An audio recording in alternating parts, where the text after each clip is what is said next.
नमस्कार दोस्तों। तो आज के इस ट्यूटोरियल में हम देखेंगे कि हम किसी भी ऑब्जेक्ट की जो है वो शेडो कैसे तैयार कर सकते हैं।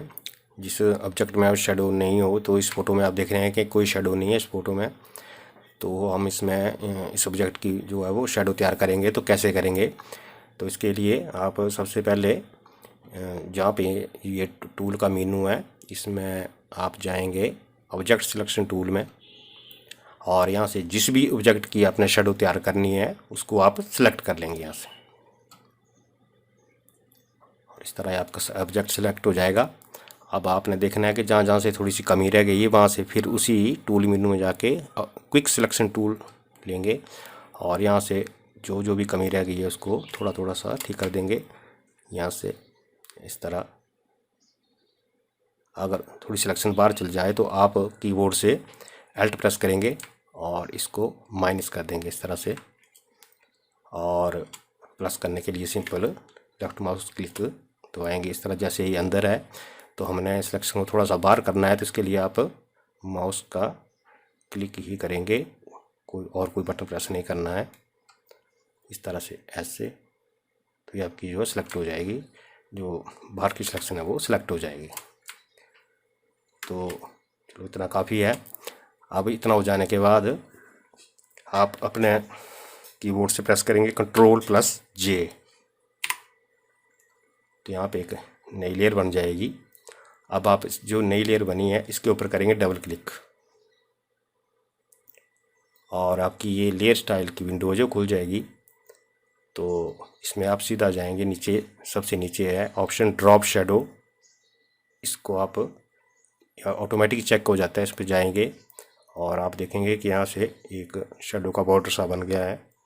और इसके जो ऑप्शन वगैरह हैं वो आपका ब्लेंड मोड है वो लीनियर बर्न है, ऑप्सिटी 95% रखी है मैंने, एंगल 120, डिस्टेंस जो है वो 11 और स्प्रेड 9, साइज 0 रखा है।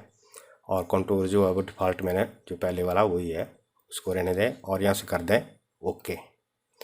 अब इतना हो जाने के बाद आप जाएंगे इसी लेयर पे रहते हुए, शेडो वाली जो लेयर है इस पर रहते हुए आप जाएंगे लेयर में, और यहाँ से आप जाएंगे लेयर स्टाइल, और थोड़ा सा नीचे नीचे जाके यहाँ पे एक ऑप्शन आएगा क्रिएट लेयर, उसको आप क्लिक करेंगे।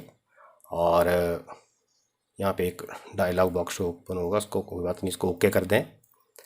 तो जब इतना हो जाएगा तो इसके बाद आप यहाँ से जो भी आपकी लेयर बनी है यहाँ पे लेयर 1 ड्रॉप शेडो वाली, तो इस लेयर को क्लिक करेंगे और फिर आप प्रेस करेंगे Ctrl+T,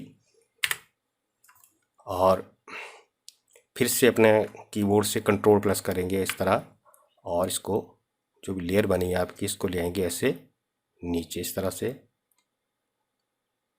इस तरह जैसे भी जहाँ भी आपने रखनी है शेडो, जितनी चाहिए थोड़ी सी लंबी रखनी है, तो इस तरह से इसको लाके यहाँ पे छोड़ देंगे और सिलेक्ट में जाके डी सिलेक्ट। तो इतना बन गया आपका। अब फिर उसी लेयर पे आप क्लिक करेंगे और फिर से इसको सिलेक्ट करने के लिए जो आपकी लेयर बनी है तो कंट्रोल और जो ये आपका बॉक्स सा बना है स्क्वायर का, इसके ऊपर थंबनेल के ऊपर आप क्लिक करेंगे इस तरह से, तो आपकी जो है शेडो वाली लेयर जो सिलेक्ट हो जाएगी।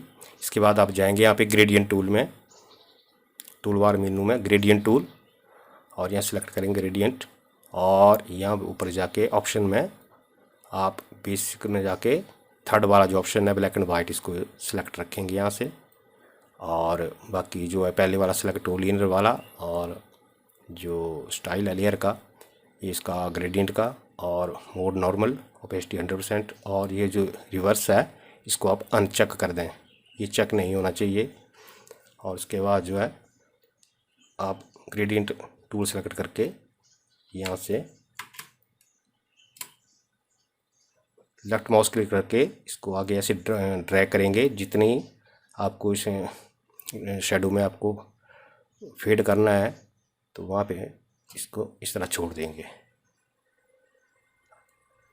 तो अगर आपको अच्छा लगे तो ठीक है, नहीं तो Ctrl+G, और फिर से जितनी फेड आपको ये चाहिए शेडो उस हिसाब से आप इसको आगे ऊपर से लंबा कर देंगे इस तरह से और छोड़ देंगे, तो इतनी बन जाएगी। तो उतनी ठीक है।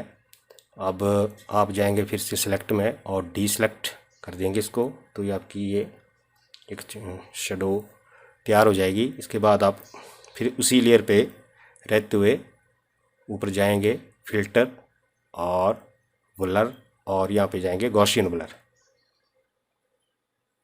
तो आप देख रहे हैं कि थोड़ा सा ब्लर हो गई है, धुंधली सी हो गई है थोड़ी सी। तो यहाँ से आप जितनी भी इसको धुंधली रखना चाहेंगे उतना आप रख सकते हैं, कम ज़्यादा करके देख लें। तो इतनी चलो काफ़ी है, इतनी इस तरह की इतनी काफ़ी है। तो यहाँ से कर देंगे आप ओके। तो अब आप देख रहे हैं कि इस ऑब्जेक्ट में शेडो जो है वो तैयार हो चुकी है।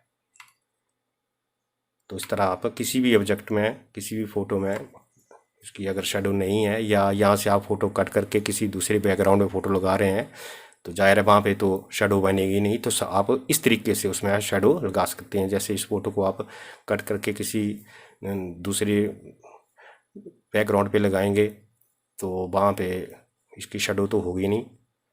तो आप इस तरह से जो है वो शेडो तैयार कर सकते हैं बड़े आराम से।